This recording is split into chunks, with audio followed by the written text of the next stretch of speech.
ជំរាបសួរសូមស្វាគមន៍មកកាន់ Sophie Kitchen ថ្ងៃនេះនាងខ្ញុំសូមចែករំលែកបងប្អូនពីវិធីដែលនាងខ្ញុំធ្វើគ្រឿងទុកថ្ងៃនេះខ្ញុំបានប្រើជាមួយនឹង food processor ដើម្បីហាន់គល់ស្លឹកគ្រៃហើយក៏កិនជាមួយនឹងគល់ស្លឹកគ្រៃនឹងដូចគ្នាដែរ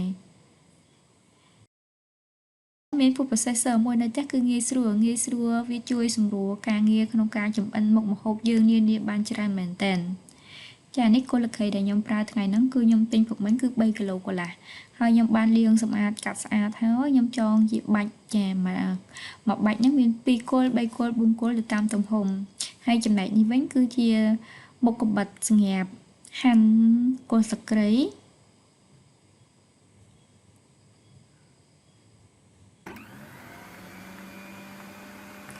ក្នុងការដាក់គល់ស្លឹកគ្រៃចូលនេះខ្ញុំអត់ចកត់មើលទំហំចូលទេគឺខ្ញុំដាក់ចលើព្រោះកាលណាយើងចកត់ខ្លាំងវានឹងធ្វើឲ្យគល់ស្លឹកគ្រៃហ្នឹងចេញមកទំហំវាក្រាស់ពេកចាពេលដែលយើងចលើយើងនឹងទទួលបាននៅកម្រាស់មួយដែលវាល្មមយើងនឹងអាចទទួលយកបាន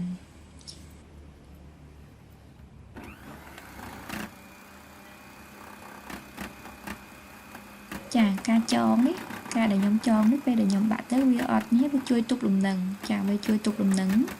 ប៉ុន្តែបើបងប្អូនថាបាច់ចងញ៉ៃហើយបងប្អូនធ្វើទៅអត់លំបាកទេបងប្អូនចាអាចធ្វើតាមនឹងបាន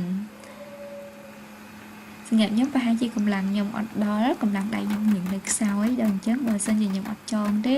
ខ្ញុំមានអារម្មណ៍ថាខ្ញុំពិបាកទប់ចា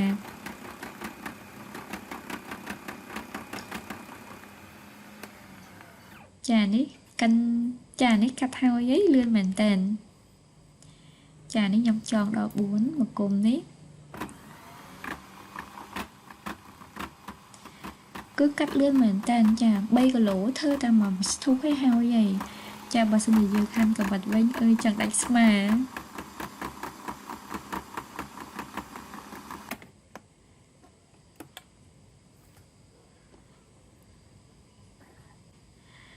ចានេះគឺគល់ស្លឹកគ្រៃដែលហាន់ហើយបងប្អូនអាចអញ្ជើញមើលពីកម្រាស់គឺវាកម្រាស់ល្មមដែលយើងអាចទទួលយកបានមិនស្ដើងប៉ុន្តែក៏វាមិនក្រាស់ជ្រុលពេកដែរចាក់រំលែកគល់ស្លឹកគ្រៃដែលហាន់ហើយហ្នឹងទុកម្លាយសិនដើម្បីធ្វើការបដូរកំបិត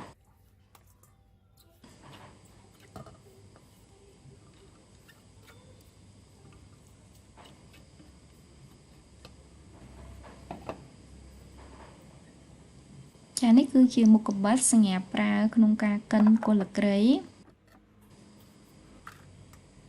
គល់ស្លឹកគ្រៃដែលយើងបានហាន់ហើយអំបាញ់មិញហ្នឹងគឺយើងចាក់បញ្ចូលវិញក្នុងកន្លែងនេះគឺយើងអាចដាក់ជាមួយនឹងស្លឹកក្រូចសើចដាក់ជាមួយនឹងរំដេងចូលបានប៉ុន្តែខ្ញុំអត់ទាន់ដាក់ទេខ្ញុំចាំបន្តិចសិនដោយសារវាពេញពេកម៉ាស៊ីនហ្នឹងអញ្ចឹងខ្ញុំកិនវាឲ្យរៀងស្រក់បន្តិចសិនចាមើលនេះកិនទៅលឿនមែនតើម៉ត់ឡើងលឿនចានេះឃើញម៉ត់តែមកត្រុលសោះឃើញម៉ត់ប៉ុណ្ណឹងហើយខ្ញុំបន្ទាប់មកខ្ញុំដាក់ជាមួយនឹងស្លឹកក្រូចសើចហើយជាមួយនឹងរំដេងខ្ញុំអត់ទាន់ដាក់ល្មៀតខ្ញុំអត់ទាន់ដាក់ខ្ទឹមសទេចាខ្ញុំអត់ដាក់ល្មៀតចូលដោយសារខ្ញុំប្រើល្មៀតស្រស់កាលណាល្មៀតស្រស់ខ្ញុំខ្លាចជ័រល្មៀតហ្នឹងវាប្រឡាក់ជាមួយនឹងម៉ាស៊ីនណាចាព្រោះជ័រល្មៀតវាប្រឡាក់ខ្លាំងណាតែអញ្ចឹងខ្ញុំខ្លាចម៉ាស៊ីនវាប្រឡាក់ទៅវាលែងស្អាតម៉ាស៊ីនអញ្ចឹងសម្រាប់ល្មៀតខ្ញុំដាក់នៅពេលដែលខ្ញុំស្លខ្ញុំនឹងយកមកបុកលាយជាមួយនឹងខ្ទឹមសខ្ទឹមក្រហមឬលាយជាមួយនឹងរាយជាមួយនឹងសណ្តែកដីពេលដែលខ្ញុំស្ល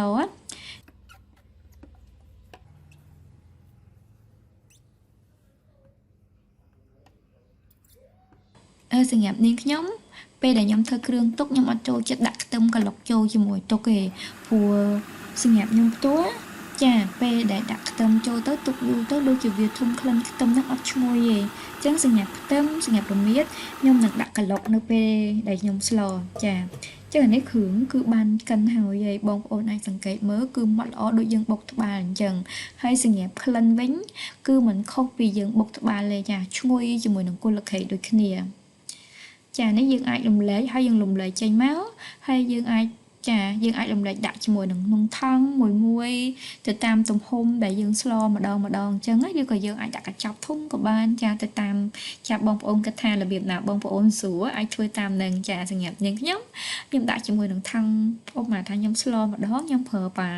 នលភាអញ្ចឹងខ្ញុំបួដាក់តាមនឹងចាចឹងអរគុណច្រើនសម្រាប់ការតាមដានទស្សនាអរគុណសម្រាប់ការជួយ Subscribe ជួបគ្នានៅវីដេអូក្រោយជម្រាបលា